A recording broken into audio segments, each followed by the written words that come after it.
Kaže Allah dželešanuhu u jednom od sljedećih ajeta: Illa ma ša Allahu innehu ja'lemu l'đahra wa ma jahfa.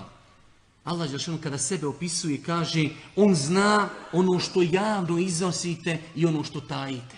Pa da insan stane kod ovog ajeta i da se zapita, da se odgoji, da ponovi 100 puta. Allah zna ono što javno iznosim. Allah zna ono što tajim. Koliko bi naša srca, naše grudi bile rahatnije da samo shvatimo ove činjenice. Isto tako, kaže Allah dželešanu: Kad efleha men zekaha, wa kad habe men desaha. Uspjeće onaj ko odgoji dušu. Kad efleha men zekaha. Onaj ko očisti dušu.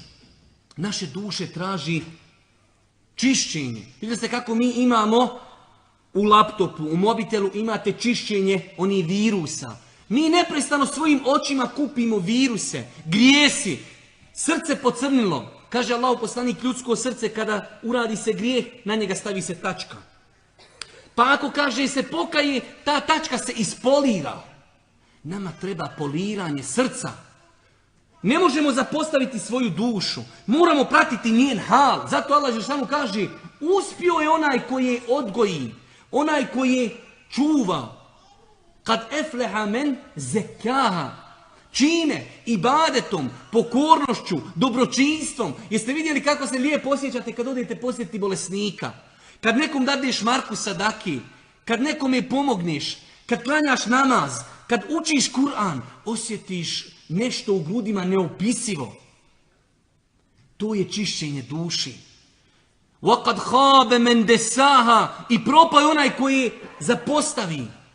Duša se prlja grijesima. Svaki dan filmovi, prevare, Facebooci, slike.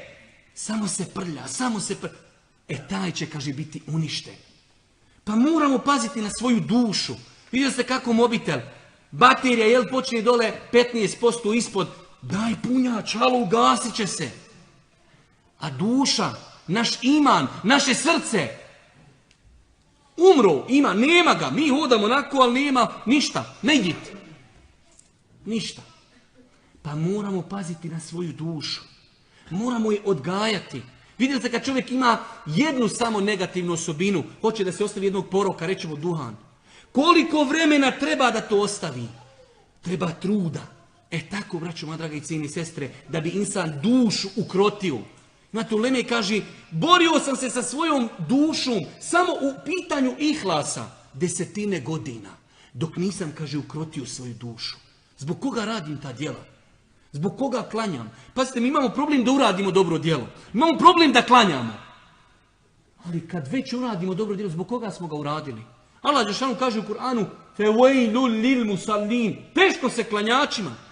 On klanja, ali klanja da ga drugi ljudi vidi. Mi o tome nikad ni ne pričamo. Daje ljude na govor sam da radi. A tek nakon, kad počneš, tek tada dolazi najveći problem. Božji poslanik kaže: s trojicom ljudi će biti potpaljen, prvi bačeni u džehennem. Muđahid na Allahovom putu, karija, alim i onaj koji udjeljivu. Po drugom rivajetu znači. Radili djela, oni su bili u očima ljudi veliki, ali nisu čistili dušu. Nisu ihlas imali iskreno radi Allaha dželešanu. Pa se duša mora odgajati. Mora se insan hrvati sa svojom dušom neprestano.